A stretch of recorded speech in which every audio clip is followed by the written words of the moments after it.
I'm Julia, 27 female. I live alone in a small but tidy apartment in the city, about a 40-minute drive from the suburban house where I grew up. I'm a software engineer for a major tech company, a job I love that pays well, though my parents have never quite understood what it is I actually do. This story is about the moment I stopped trying to make them understand and instead decided to show them what they had so carelessly chosen to ignore. Before this story unfolds, I'd love to connect with you. Please let me know in the comments where you're watching from and what time it is in your corner of the world. It's amazing to see how far these stories can travel. Growing up, there were always two distinct realities in our household, the one that belonged to my sister, Ava, and the one that belonged to me. We were both loved, I suppose, but the quality of that love was vastly different. Ava's was a bright, public, celebratory love. Mine was a quiet, assumed, utilitarian love. She was the golden child, and I was the ghost. Ava was the sun, and everything in our family's orbit revolved around her warmth and brilliance. I was more like a distant moon, reflecting a little of that light but mostly existing in the shadows, my presence acknowledged but rarely celebrated. Ava is 4 years younger than me, and from the moment she was born, she was a firework. She had big, expressive eyes, a laugh that could charm anyone, and a natural charisma that made people gravitate toward her. She was a cheerleader in high school, dated the quarterback, and was voted prom queen. My parents, David and Helen, soaked it all up. Our living room mantelpiece was a shrine to her achievements. Gleaming trophies, framed photos of her in her prom dress, a special shelf for her cheerleading awards. My own accomplishments, like winning the state-level math competition or getting a perfect score on the SAT math section, were met with a simple, "That's nice, honey," before the conversation inevitably shifted back to Ava's latest social triumph. My dad, David, a civil engineer, understood things he could see and touch. A bridge, a building, a trophy, these were real. My world of abstract code, of building digital architecture that existed only on servers, was incomprehensible to him. "So you just type all day?" he'd ask, a slight frown on his face, as if he was trying to solve a puzzle with missing pieces. My mom, Helen, was a high school English teacher. You would think she, of all people, would appreciate the nuance of a child who was different, who preferred books over boys and logic puzzles over parties. But she was just as captivated by Ava's sparkle. Mom would spend hours helping Ava with her history posters, making them glitter and pop, while my advanced calculus homework was something I was expected to handle on my own. "You're the smart one, Julia," she'd say, as if it were an explanation for her absence. It wasn't a compliment, it was a dismissal. It meant, "You don't need me." This dynamic solidified as we got older. When Ava decided she wanted to get into real estate right after high school, my parents were her biggest cheerleaders. Dad co-signed the loan for her to get a flashy but reliable sedan so she could drive clients around. Mom helped her pick out a professional wardrobe of blazers and stylish shoes. They celebrated her first sale with a fancy dinner out, a bottle of champagne, and a toast to our little go-getter. Meanwhile, I had worked my way through a demanding computer science program at a top university. I earned scholarships to cover most of my tuition, and I worked part-time as a coder for a university lab to cover my rent and living expenses. My parents never offered financial help, and I never asked for it. It was simply understood that I was the responsible one, the one who could take care of herself. When I graduated with high honors, I called them with the news.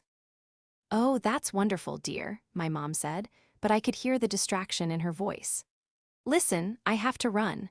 Ava's having some trouble with a client and I need to talk her through it." I remember standing there with the phone in my hand, the dial tone buzzing in my ear, feeling a familiar, hollow ache in my chest. My graduation, a culmination of 4 years of relentless effort, was a footnote in the ongoing saga of Ava's life. The job I landed post-graduation was a dream come true for me. It was at a prestigious tech firm with a starting salary that was more than both my parents' incomes combined. I was proud, but when I told them, their reaction was muted. "That's a lot of money, Julia," my dad said, his tone laced with a hint of suspicion, as if a number that big couldn't be real or respectable. "Are you sure that's stable?" They never asked about my projects, my team, or the complex problems I was solving. My work was just an abstract number on a pay stub to them, not a source of pride. For Ava, every small step was a milestone. For me, even the biggest leaps were met with a shrug. I was the ghost in the machine of our family, the quiet engine that ran in the background, unnoticed and unappreciated. And for a long time, I accepted it. I told myself it was just the way things were, until the day of the car. The day it all shattered was a bright, sunny Saturday in June. I got a text from my mom the week before. Big surprise for Ava this weekend. Be here at 2 p.m. on Saturday. Don't be late. The message was brimming with an excitement that was never, ever directed at me. I sighed, already knowing what to expect. It would be a party centered entirely around my sister, and I would be expected to be a smiling, supportive prop. Still, she was my sister, and this was my family, so I agreed. I even stopped at a nice bakery on the way and picked up a box of artisanal cupcakes. A small contribution to whatever celebration was about to unfold. When I pulled up to my parents' house, the driveway was already full of cars belonging to our aunts, uncles, and a few of Ava's friends. As I walked up the path, I saw it. In the middle of the perfectly manicured lawn was a brand-new, top-of-the-line luxury SUV. It was a gleaming pearlescent white, a massive red bow sitting ridiculously on its hood. Balloons in shades of pink and gold were tied to the side mirrors, bobbing gently in the breeze. My parents and Ava were standing beside it, beaming. Ava had just passed her real estate broker's exam, and this, apparently, was her reward. I felt a familiar knot tighten in my stomach. Just 6 months earlier, I had paid off the last of my student loans, the small portion that my scholarships hadn't covered. It was a huge personal milestone. I had worked extra freelance projects, lived frugally, and poured every spare dollar into becoming debt-free before my 27th birthday. I had mentioned it to my parents on the phone, proud of my discipline. "Oh, that's smart, honey," was the only response I got. No balloons, no party, no acknowledgement of the hard work it represented. Yet here was a car, likely costing over $60,000, being presented as a trophy for Ava passing a single exam. I plastered on a smile and walked over, holding the box of cupcakes. "Wow, congratulations, Ava. This is incredible," I said, my voice sounding unnaturally cheerful to my own ears. "Jules, isn't it amazing?" Ava squealed, running over to give me a quick, one-armed hug. I had no idea. Mom and Dad are just the best. My dad was glowing with pride. "Nothing's too good for my girl," he said, patting the hood of the car as if it were a prize-winning racehorse. "She's a real shark in the business world now, needs a car that shows it." My mom then emerged from the house carrying a large, professionally decorated cake. On it, written in elegant pink frosting, were the words, "Congratulations, Ava, the world is yours." Everyone cheered. They cut the cake, popped a bottle of champagne, and took endless photos of Ava leaning against her new car, posing with the cake and hugging our parents.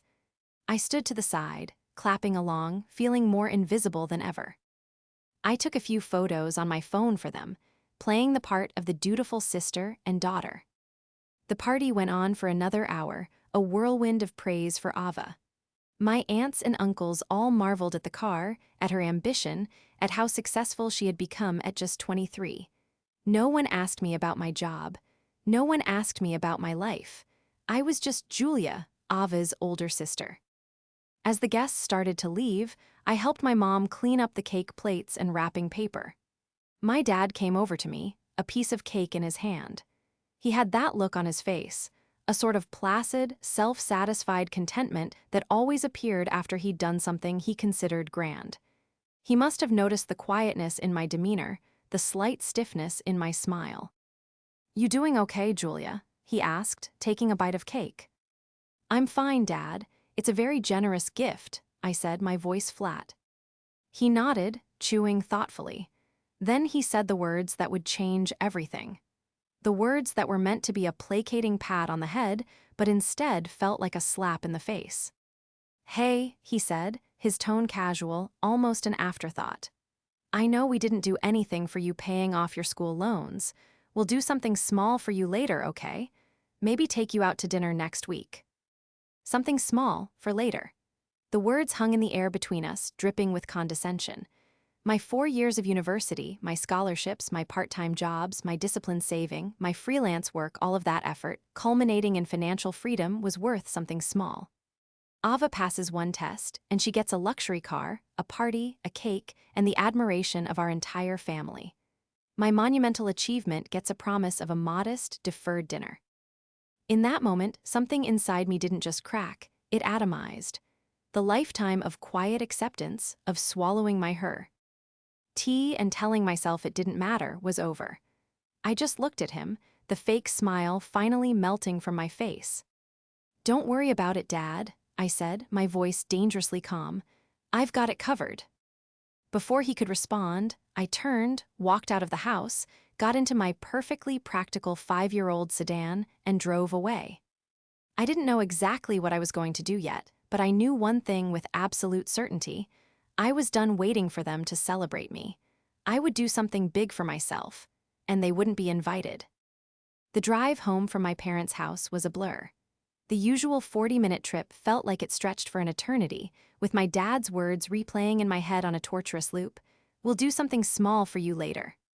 Each time I heard them in my memory, a fresh wave of cold, hard anger washed over me. It wasn't just about the car or the party. It was about the casual, almost unconscious dismissal of my entire life's work. It was the confirmation of a truth I had always known, but never wanted to fully admit to myself. In my family's eyes, I was secondary. My achievements were footnotes, my struggles were my own, and my value was a quiet assumption, not a cause for celebration. When I got back to my apartment, I didn't turn on the lights. I walked through the familiar space, which usually felt like a sanctuary, but now felt like a lonely outpost. I sank onto my couch, the box of untouched, artisanal cupcakes still in my hand. I opened the lid and just stared at them. I had bought them to celebrate my sister, to participate in the family ritual of adoring Ava. The gesture now felt pathetic, like a peace offering to a kingdom that had never considered me a citizen. That's when I called Marco. He was my best friend, my colleague at work, and the one person who understood the strange, isolating world of being a high-achieving but low-key person. He picked up on the second ring. "Hey, you okay?" he asked immediately. He could always tell. My silence had a specific weight to it that he had learned to recognize. "The dam broke." I told him everything. I told him about the pearlescent white SUV, the giant red bow, the balloons, the cake, and then I told him what my dad had said. I delivered the line flatly, without emotion, because if I had let any feeling into my voice, I would have shattered. He said they'd do something small for me later. There was a long pause on the other end of the line. Marco wasn't offering empty platitudes or telling me I was overreacting. He was a data scientist. He processed information, identified patterns, and delivered a logical conclusion. "Julia," he said finally, his voice firm but gentle. "This isn't about the car. You know that, right? This is the data point that proves the hypothesis you've been ignoring for 27 years. He was right, that's exactly what it was. It was the final piece of evidence in a long, painful study of my family's dynamics. I started thinking back, and suddenly, dozens of other small moments clicked into place, forming a suffocating mosaic of favoritism. I remembered my 16th birthday. I had wanted a proper party with my friends. My mom had said the house was too small and it was too much of a hassle. We had a quiet family dinner at home instead. A year later, for Ava's 16th, my parents rented out a local event space and hired a DJ. "She's just more of a social butterfly," my mom had explained, as if my desires were less valid because I was an introvert. I remembered when I got accepted into my top choice university. My dad's reaction was to immediately start worrying about the cost, even though I'd already told him about my scholarship. "That's a fancy private school, Julia. Are you sure a state school wouldn't be more practical?" he'd asked. When Ava announced she was going to skip college and get her real estate license, he had clapped her on the back and praised her for her practical, go-getter attitude. Every choice I made was scrutinized for its practicality and cost. Every choice Ava made was celebrated for its boldness and ambition. The unspoken truth was that they had cast us in roles from a very young age. Ava was the star, the one who needed the spotlight, the applause, and the financial and emotional investment to shine. I was the reliable, behind-the-scenes crew member. I was the one who was smart and responsible, which was their code for self-sufficient. My successes were expected, and therefore not noteworthy. Ava's successes were delightful surprises, evidence of her dazzling potential. They poured resources into her, time, money, emotional energy, because they saw her as a high-risk, high-reward investment. I was a blue-chip stock, reliable, steady, and boring. You don't throw a party when a blue-chip stock inches up a quarter of a point. They don't see you, Julia, Marco said softly through the phone. They see the version of you that makes their lives easier. The daughter who doesn't ask for anything, who handles her own problems, who doesn't need a fuss made over her. You've been so capable for so long that they've forgotten you're a person who might actually want to be celebrated, not just appreciated for being low maintenance. His words landed with the force of a physical blow, but they were also incredibly freeing. He had articulated the core of my pain perfectly. It wasn't that my parents were evil. In their own way, they probably thought they were being fair. They were giving Ava what they thought she needed to succeed, and they were giving me the space they thought I wanted. But they never once stopped to ask me what I actually wanted or to see my life through my own eyes. They saw me only in relation to my sister. She was the project. I was the finished product, there to be relied upon but not improved. Sitting there in my darkened apartment, I felt the anger begin to transform. It wasn't a hot, fleeting rage anymore. It was becoming something colder, heavier, and more purposeful. It was becoming resolve. My dad's offer of something small was an insult, but it was also a gift. It was the catalyst I needed to stop seeking their validation. I had spent my entire life trying to earn a gold star from parents who only had eyes for the glittery art project next to mine. It was time to stop. It was time to be my own judge, my own jury, and my own biggest champion. "You're right," I said to Marco, my voice clear and steady for the first time all evening. "They don't see me, but that's about to change. They're going to see what I've been building, all on my own, and it's not going to be small." The days following the party were filled with a strange, empowering silence. My phone, which would usually have a few texts from the family group chat or a missed call from my mom, was quiet. They were likely giving me space, assuming I was having a minor, temporary sulk that would resolve itself. They had no idea that my silence wasn't a sulk. It was a study. My resolve had solidified into a concrete objective. I needed to understand the true scope of the disparity. I needed to see the favoritism not just as a feeling, but as a quantifiable fact. My dad's offer of something small had been about my student loans. That's where I decided to begin my investigation. As a software engineer and someone who thinks in data, I decided to do what I do best: create a ledger. I opened a new, encrypted spreadsheet on my personal laptop and titled it the Family Balance Sheet. It felt dramatic, but it was also fitting. I was about to conduct a forensic accounting of my own life. I started with the big, obvious things. On one side of the ledger, I listed myself, Julia. On the other, Ava. Under Ava's column, the first entry was Luxury SUV Est. Value, $60,000. I did a quick search online for the model I'd seen on the lawn and confirmed the price. Under my own column, I wrote dinner promised value. Seeing it written down, side by side, was stark and sickening. Then I started digging deeper, going back through years of my life. I had to reconstruct it from memory, from old bank statements I had archived, and from a few painful email chains. Education. Ava, parents paid for her real estate licensing courses, exam fees, and all associated materials. I estimated this to be around $3,000. They also bought her a new laptop to get her started. Another $1,500. Julia, I had a full scholarship for tuition for 2 years and a partial for the other 2. I calculated the remaining tuition I had paid myself, which came to about $25,000. My parents had contributed a total of $500 as a graduation gift. I had bought my own laptop with money from my high school summer job. Vehicles. Ava, her first car, a used but respectable sedan, was bought for her when she was 17. Cost, $15,000. Insurance and maintenance were paid by my dad until she was 22. Now, the new $60,000 SUV. Total, $75,000 plus years of expenses. Julia, I bought my own first car, a 10-year-old beater, for $4,000 after saving for a year. I paid for my own insurance from day one. I later upgraded to my current sedan using my first signing bonus from my job. Parental contribution, $0. Housing. Ava, after she graduated high school, she continued to live at home, rent-free, for 3 years while she found her footing. She still had meals cooked for her and her laundry done. The value of this was immense. I calculated the average rent for a 1-bedroom apartment in their area over 3 years.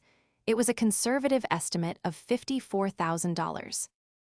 Julia, I moved out for college at 18. I paid for my own dorms and later my own apartments. I never lived at home again. When I would visit, it was as a guest. Parental contribution, $0. Milestones and gifts.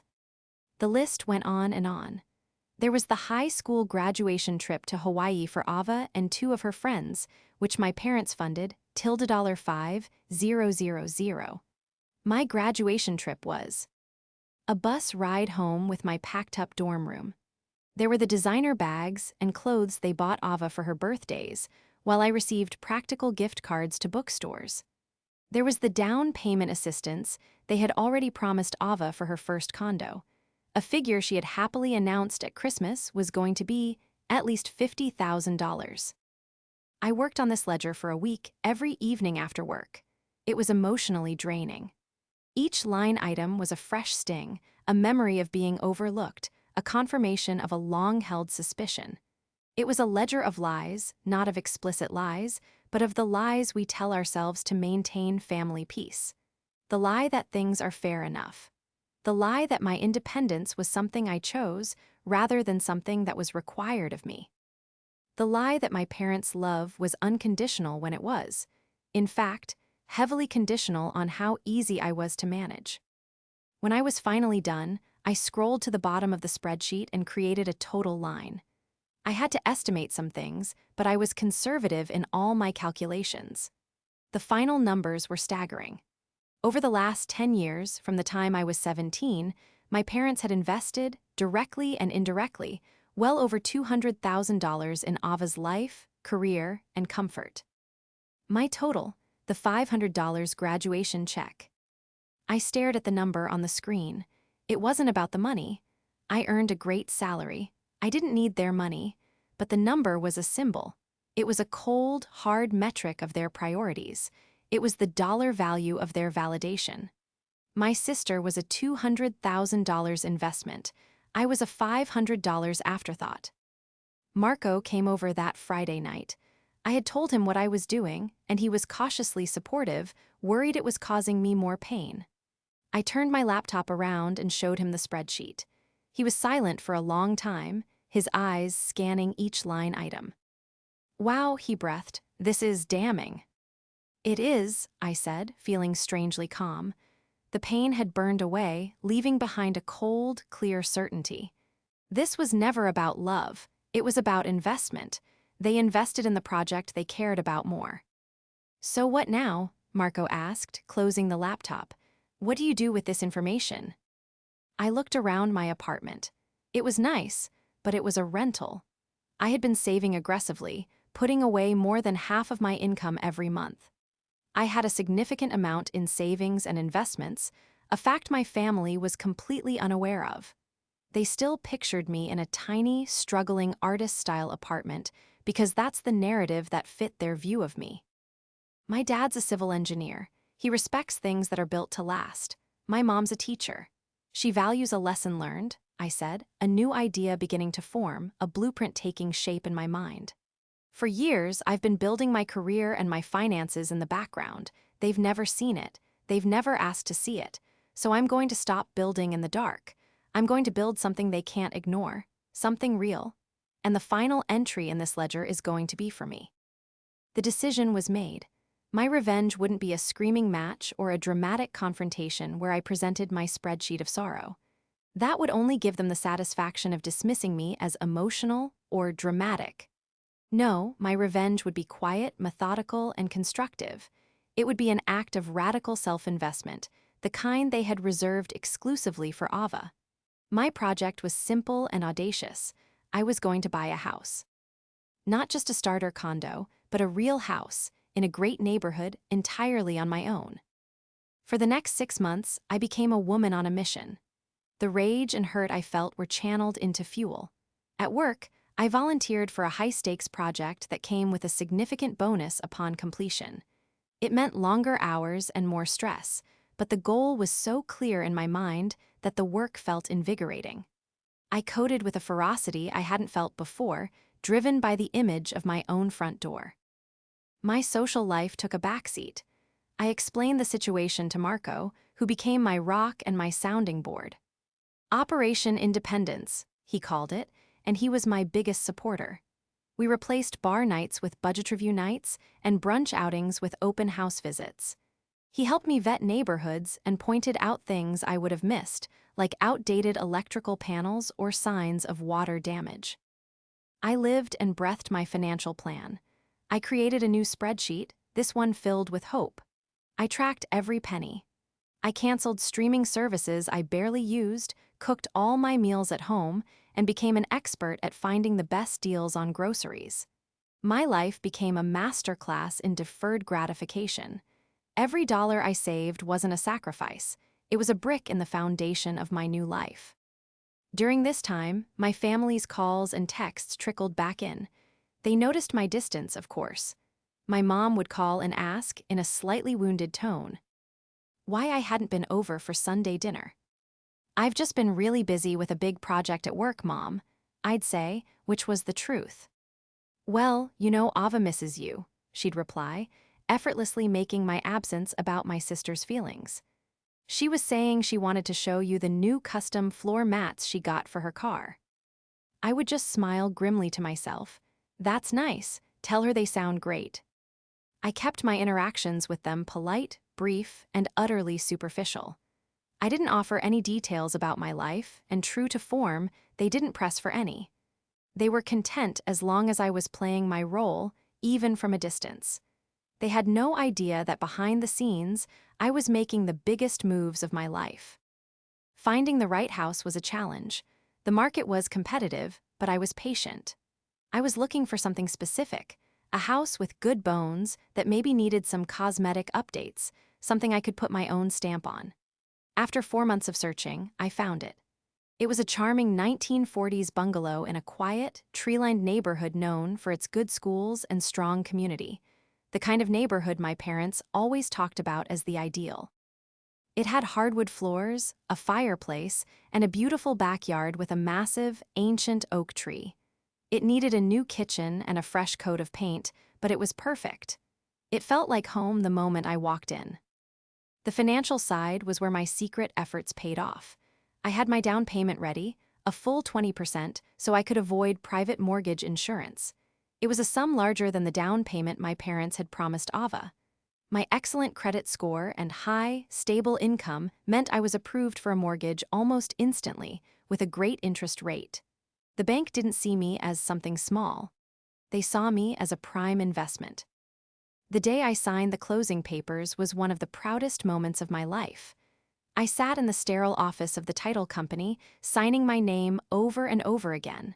With each stroke of the pen, I felt like I was rewriting my own story. I wasn't Julia, the overlooked daughter. I was Julia, the homeowner, the self-made woman. I didn't tell my family. The silence was a crucial part of the plan. I spent the next 2 months overseeing the renovations. I hired contractors to redo the kitchen, transforming it into a modern, beautiful space with quartz countertops and new appliances. I spent my weekends painting the walls in warm, inviting colors. I furnished the space with carefully chosen pieces that reflected my own taste, not anyone else's. Marco was a saint. helping me assemble furniture, hang pictures, and offering design advice. As the house came together, it became more than just a building. It was a physical manifestation of my independence, my capability, and my worth. It was built not with my parents' money or their approval, but with my own hard work, my own intellect, and my own resolve. Every wall, every fixture, every floorboard was a testament to the person they had never bothered to see. Finally, it was ready, my masterpiece, my something big. It was time for the reveal. I sent a simple text to my parents and Ava. "I have something I'd like you to see. Please come to this address on Saturday at 2 p.m. It's important to me." I included the address of my new house. There was a brief flurry of confused texts in response, but I didn't elaborate. For the first time in my life, I was setting the stage, and they were going to be the audience. Saturday arrived, a cool and crisp autumn day. I was nervous, but it was a different kind of nervousness than I'd ever felt before. It wasn't the anxiety of seeking approval, it was the electric hum of a plan coming to fruition. My house was immaculate. The sun streamed through the newly cleaned windows, illuminating the gleaming hardwood floors. A vase of fresh flowers sat on my new dining room table.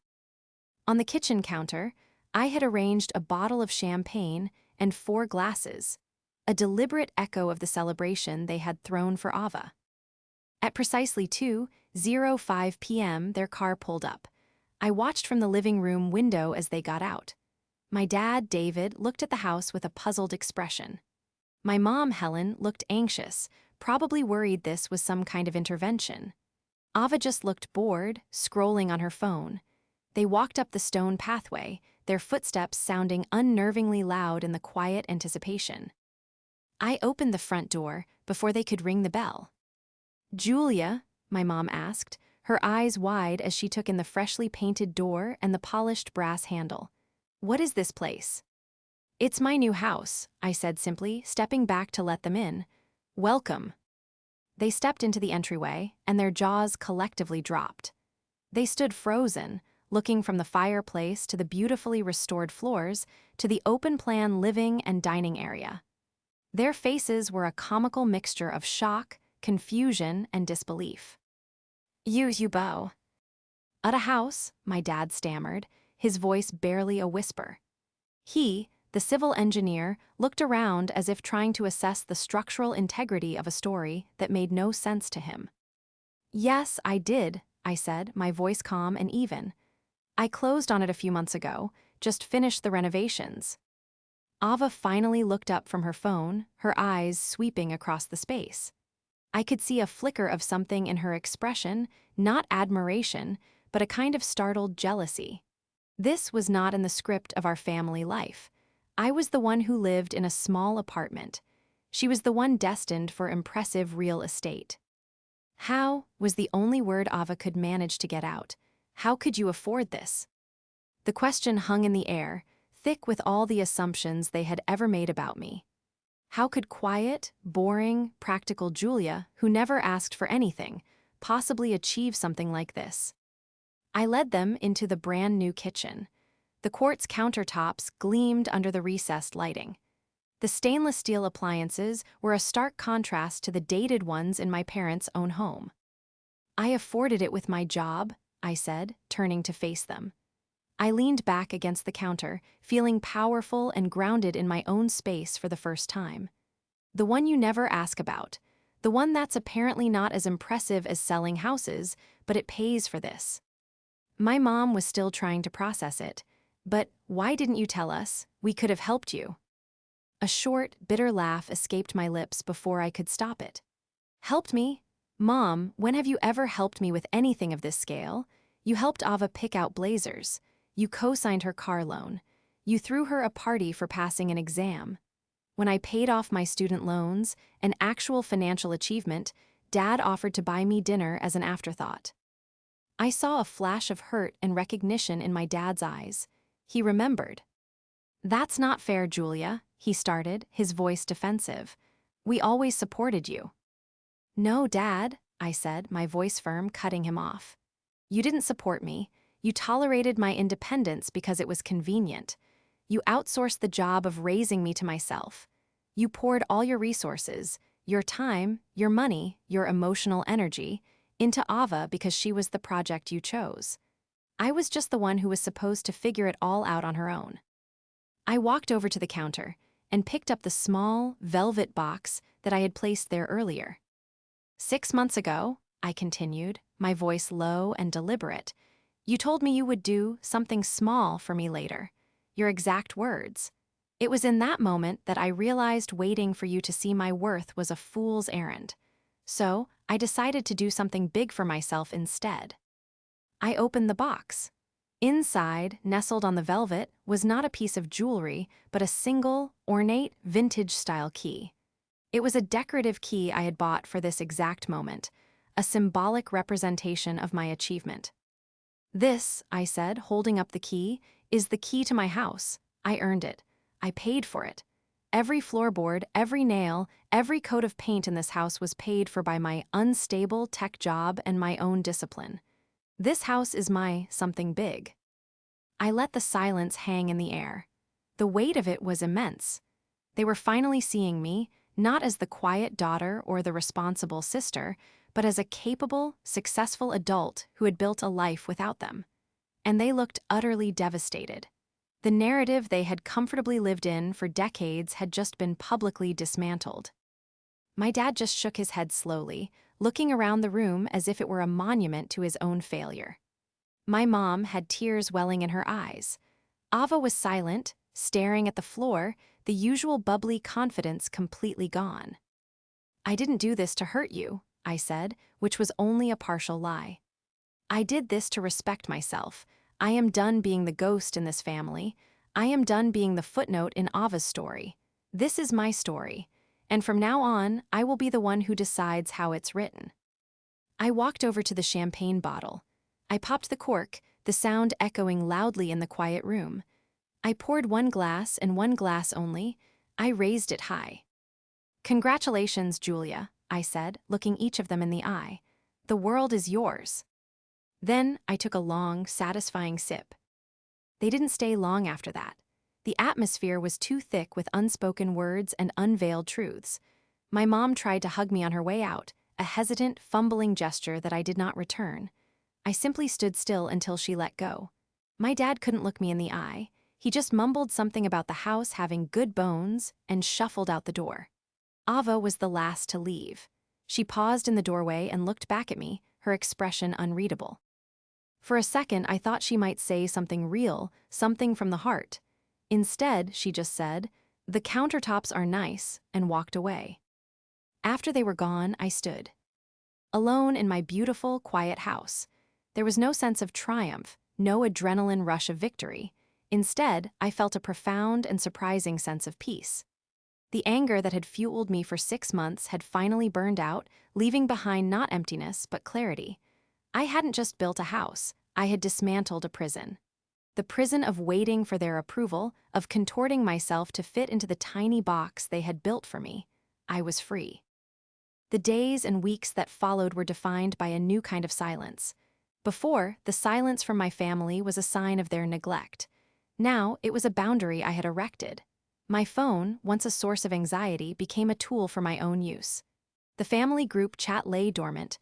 My mom left a few tearful voicemails. My dad sent a single, awkward text. "We need to talk. I'm proud of you, Julia. I'm sorry." But the most surprising communication came from Ava. A week after the reveal, a small, handwritten card appeared in my new mailbox.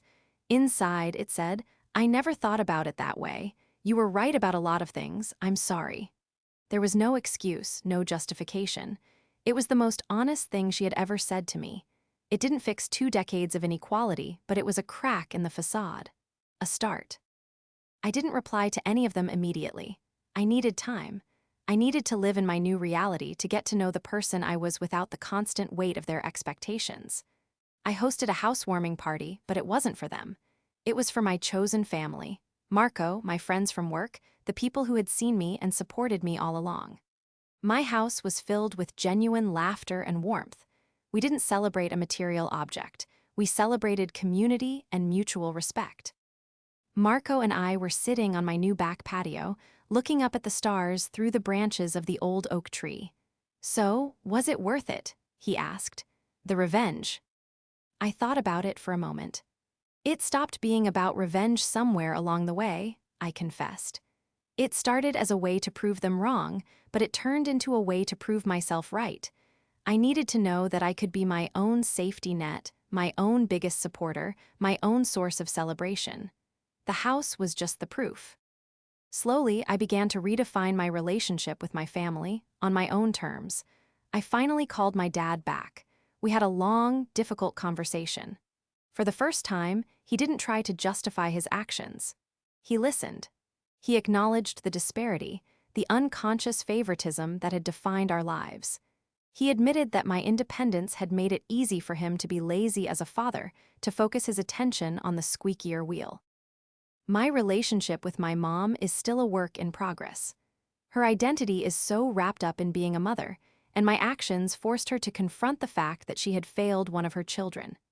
It's a painful realization for her, and she still sometimes falls back into old patterns, trying to position herself as the victim. But now, I have the strength and the distance to call it out gently, to protect my own peace. Ava and I have started to build something new.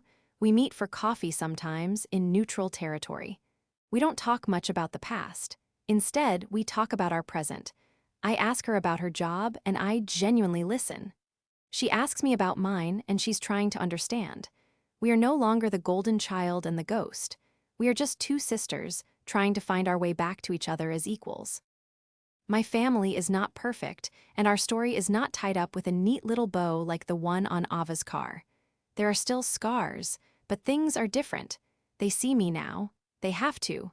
My house is a constant, unignorable reminder of my capabilities. But more importantly, I see myself. I don't need their validation to know my worth. I found out recently that Ava sold her luxury SUV. She said the payments were too high and it felt too flashy. She bought a modest, practical car with her own money. She told me she wanted to start building something for herself by herself. That, more than anything, felt like a victory. My ledger of lies is archived now, a relic of a past life. I live in my beautiful house, I excel at my job, and I am surrounded by people who love me for who I am. I learned that true wealth isn't about how much is invested in you, but about how much you are willing to invest in yourself. My parents may have thought a small dinner was all my success was worth, but I learned to host a banquet in my own honor. And that has made me a different kind of rich.